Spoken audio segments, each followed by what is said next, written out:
in The Price of Freedom, we talked to a World War II veteran who spent more than 3 years on a flight crew and keeping other planes in the sky over North Africa and Europe. Josh Rowe joins us now with that story. Josh. Kim, Calvin, Norman Barnard is 98 years old. He'll be 99 in December. But when he was in his mid-20s, he was drafted to go fight in World War II.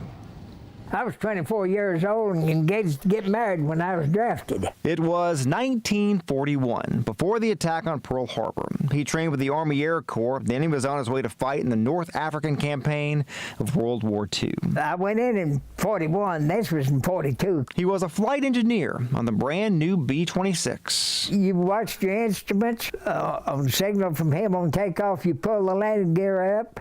You didn't put it down, the co-pilot put it down because he didn't have as much doing land as he did taking off.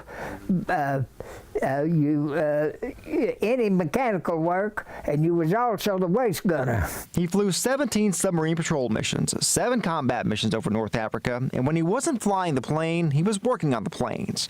After those missions, he was moved up to crew chief and spent the rest of the war on the ground. Crew chief was in charge of all mechanical work on that plane. Anything was done, he was responsible for it. Norman said one of his buddies had a camera, and their families would send them film, so he took a lot of pictures over those years. That was when we got the presidential citation. The pictures and memories remain, but only one of those friends is still living. But they were all with him when they left Africa and later went to Italy. Then when they invaded France, we come into France. He was in a couple of other places in between. So this is right before you guys went into Germany, right? Yeah. They were in Nuremberg as the war in Europe was ending in 1945. By then, he'd seen more than 3 years of fighting. War is hell, that's all there is to it. Norman says he has lived with the difficult memories and the reality of war for a very long time. You'd hit a town, there wasn't no way you could separate the civilians out of it from the soldiers. But Norman survived all that fighting. He made it home and married that girl he was engaged to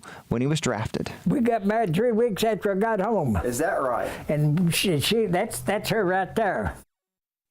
Norman lost his wife Louise 5 years ago. They were married for 62 years. Kim.